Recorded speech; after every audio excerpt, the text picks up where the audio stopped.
सद्गुरुदेव भगवान की, श्री सीताराम सरकार की जय, श्री राधा रमण लाल की जय, श्री गौरी शंकर महादेव की जय। सभी दर्शकों और भक्तों को कोटि कोटि प्रणाम। सबको प्रेम भरा जय जय श्री राधे। आज का सत्संग बहुत ही दिव्य होने वाला है। सभी भक्तों से अनुरोध है, प्रार्थना है, बहुत ध्यान पूर्वक सुने। हम लोगों के जीवन में बहुत समस्याएं हैं। ऐसा नहीं है कि आप लोगों की समस्याओं को मैं समझ नहीं रहा हूँ, मैं समझ रहा हूँ। मैं भी उसी से आया हूँ। साधु महात्मा कोई आसमान से नहीं आते, आप लोगों के बीच से ही कोई साधु बनता है। मैं समझ रहा हूँ कि क्या क्या क्लेश होते हैं, क्या क्या दुख उठाने पड़ते हैं। लेकिन आप ध्यान पूर्वक मेरी बात सुने। मैं आपको बिल्कुल धोखे में नहीं रखना चाहता। अगर आपको सचमुच मनुष्य जीवन में अपना जीवन सार्थक करना है, कुछ आगे बढ़ना है, कुछ इस जीवन में प्राप्त करना है, तो बहुत ध्यानपूर्वक आज का सत्संग सुने। बहुत ध्यानपूर्वक हमारी ये बात सुने। देखिए, आज का सत्संग विशेष होने वाला इसलिए है कि आज मैं 3 बिंदुओं पर प्रकाश डालूंगा। ये बहुत महत्वपूर्ण हैं और यहीं पर गलती हो रही है। सभी दुखों का कारण यही है। हम बहुत सी साधनाएं करते हैं लेकिन हमें कुछ असर ही नहीं मालूम देता। हमें ऐसे लगता है कि भगवान है ही नहीं। हमें परमार्थ में हमें साधु संतों पर हमारा भरोसा उठ जाता है। आप विश्वास पूर्वक यह बात सुने। देखिए, सबसे पहले जो भी साधक हैं उनसे गलती कहाँ पर होती है? आहार में। हमें अपना आहार बिल्कुल ठीक रखना है। हमारे इष्ट देव को जो चीज़ वस्तु भोग नहीं लगती, हमें वो जीभ पर नहीं रखना है। आप विश्वास करें, अपना आहार आप सात्विक रखें। हमारे वेदों में आया है आहार शुद्धि सत्व शुद्धि। आहार से ही अंतःकरण की शुद्धि होती है। अगर आपका आहार ठीक है, अपने इष्ट देव को भोग लगा के आप पाते हैं, उनका प्रसाद पाते हैं और वही वस्तु खाते हैं जिसका इष्ट देव को भोग लग सके, और उसके बाद आप सत्संग सुनते हैं और फिर नाम जप करते हैं। ये 3 क्रियाएं जो भी साधक कर रहा है निष्ठा से, तो मैं विश्वास के साथ कहता हूँ, निश्चित मानिए, आप विश्वास करें इस बात पर कि आपको भगवत प्राप्ति की व्याकुलता आपके चित्त में प्रकट हो जाएगी। भगवान हमें मिले, भगवान के लिए बेचैनी आपके अंदर प्रकट हो जाएगी। निश्चित मानिए, व्याकुलता में ही दर्शन होते हैं। ये बहुत मैं गूढ़ बात आपको बता रहा हूँ।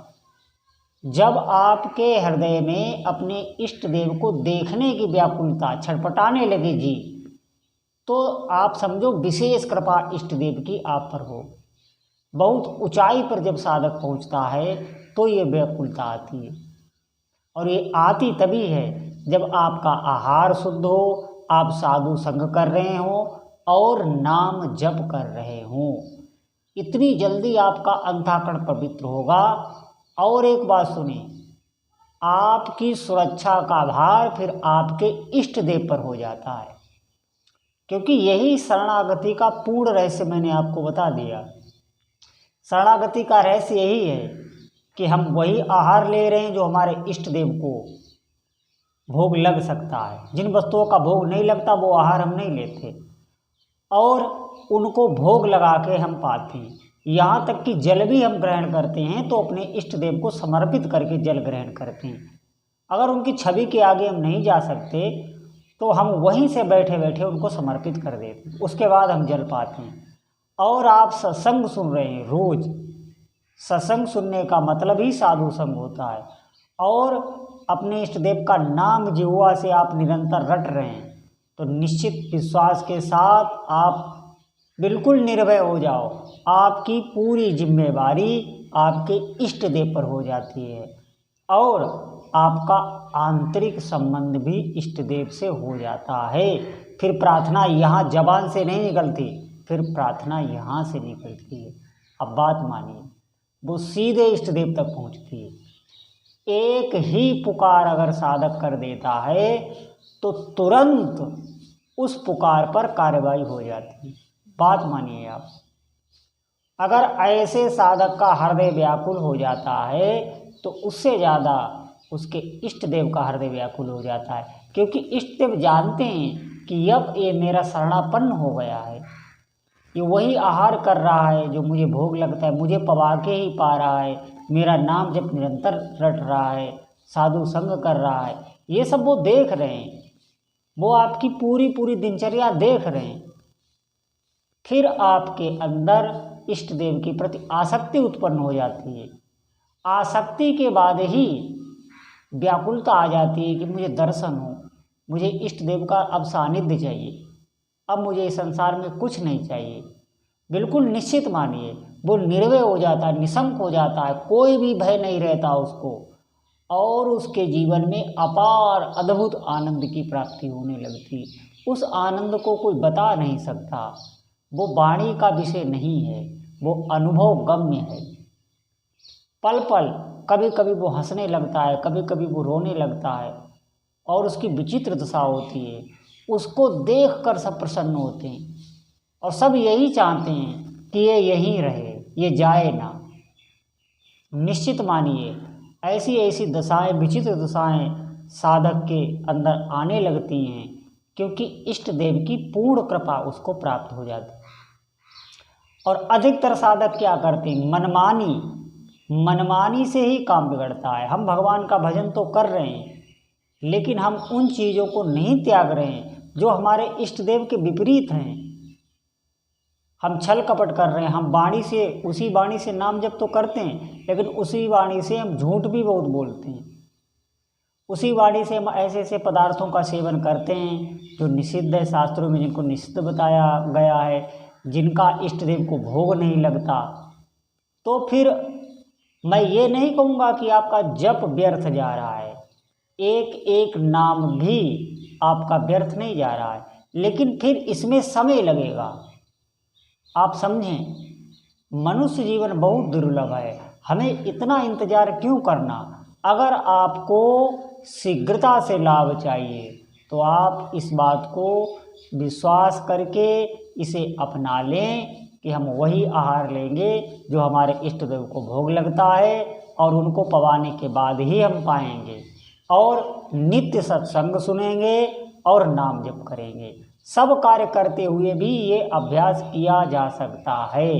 आप बात मानिए, नाम जप तो आप चलते फिरते उठते बैठते कैसे भी कर सकते हैं। देखिए, थोड़े दिन का अभ्यास है, उसके बाद आपकी रुचि हो जाएगी, आप छोड़ नहीं पाएंगे, और उसी में फिर सिद्धि आने लगती है। जब साधक निष्काम पूर्वक भजन करने लगता है तो अपने हाथ सिद्धि आने लगती हैं, और निष्काम होने तक आपको अभ्यास करना है। अगर आप अभ्यास नहीं करेंगे, आपको आलस आएगा, आप भजन छोड़ देते हैं, फिर करने लगते हैं, फिर छोड़ देते हैं, तो समय लंबा खींचेगा। हम ये नहीं चाह रहे हैं कि समय लंबा खींचे, आपको शीघ्र लाभ हो। निश्चित मानिए, सभी दुखों का आपके निवारण हो जाएगा। मैं आपको धोखे में डालना नहीं चाहता। और आगे आपको जो भी प्रश्न, आपके अंदर जिज्ञासा हो, संशय खड़ा हो, वो आप प्रश्न पूछ सकते हैं, आपको उसका उत्तर भी दिया जाएगा। क्योंकि अब धीरे धीरे हमारी साधना पूर्णता की ओर अनुष्ठान जा रहा है, उसके बाद मैं आपके प्रश्नों का उत्तर शीघ्रता से दे पाऊँगा। तो मेरी आपसे प्रार्थना है कि आप भजन में जरूर लगे, समय को व्यर्थ ना जाने दें, और खान पान का विशेष ध्यान रखें। देखिए, थोड़े दिन में ही चमत्कार होने लगेगा। भगवान आप पर कृपा करें, आपका दिन शुभ हो। सीताराम, श्री राधे श्याम, श्री गौरी शंकर महादेव आप पर अपनी कृपा बनाए रखें, आपकी सभी समस्याओं का समाधान हो, भगवत प्रेम प्राप्त हो, भगवान के चरणों में आपकी प्रीति बढ़े।